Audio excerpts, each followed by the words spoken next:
Mr. President, I wish to bring to the attention of attending delegations an issue which I view as being utterly important and serious. Recently disclosed information on the activities carried out by a global network of electronic spying has brought about anger and repudiation in vast sectors of public opinion worldwide. In Brazil, the situation was even more serious, since we, Brazil, feature as a target of such an intrusion. Citizens' personal data and information have been indiscriminately targeted and intercepted. Business information, oftentimes of high economic and even strategic value, have been the target of spying activity. Also, communications by Brazilian diplomatic representation offices, including the permanent mission of Brazil with the United Nations and even the very presidency of Republic of Brazil, were subject to interception of communications. Meddling in such a manner in the life and affairs of other countries is a breach of international law, and as such it is an affrontment to the principles that should otherwise govern relations among countries, especially among friendly nations.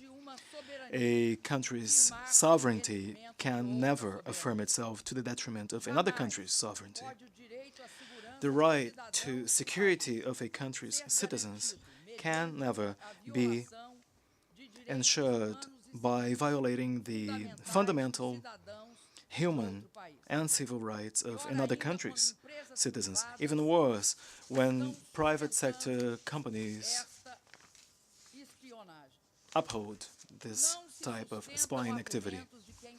The argument that illegal interception of information and data is allegedly intended to protect nations against terrorism is untenable. Mr. President, Brazil knows how to protect itself. Brazil, Mr. President, repudiates. Brazil tackles and does not provide shelter to terrorist groups. We are a democratic country, surrounded by democratic, peaceful countries that respect international law. We have been living in peace with our neighbors for more than 140 years. Like so many other Latin Americans, I myself fought on a first-hand basis against arbitrary behavior and censorship, and I could therefore not possibly fail to uncompromisingly defend individuals' right to privacy and my country's sovereignty. Without the right to privacy, there is no real freedom of speech or freedom of opinion, and therefore there is no actual democracy. Without respect to sovereignty, there is no base for proper relations among nations. What we have before us, Mr. President, is a serious case of violation of human rights and civil liberties. A case of invasion and capture of confidential secret information pertaining to business activities, and above all, a case of disrespect to national sovereignty, the national sovereignty of my country.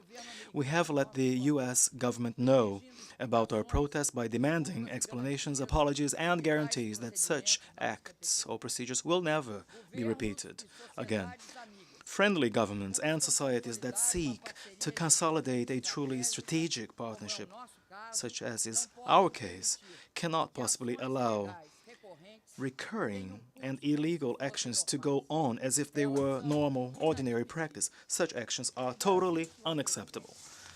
Mr. President, Brazil will further double its efforts to equip itself with legislation, technologies, and the mechanisms that will protect us properly against illegal interception of communications and data.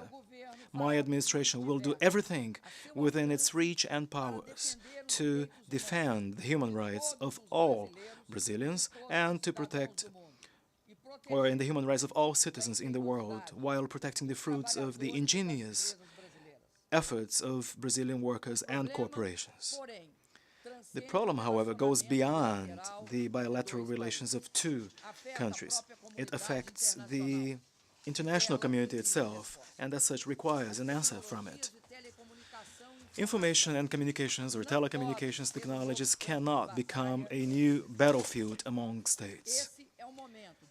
The time has come for us to foster the conditions required to prevent that the cyberspace becomes or be instrumentally manipulated as a weapon of war by means of spying activities, sabotage, and attacks against the systems and infrastructures owned by third-party countries. The United Nations organization should perform a leadership role in an effort to properly regulate the behavior of states regarding these technologies, and also consider the importance of the internet and social networks as part of our efforts to build democracy worldwide. For that reason, Mr.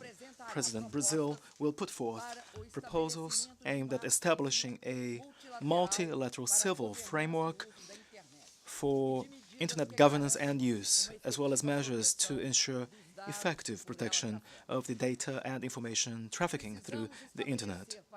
We must establish multilateral mechanisms for the World Wide Web, mechanisms that are capable of ensuring materialization of principles such as, for example, number one, freedom of speech, individuals' privacy, and respect to human rights.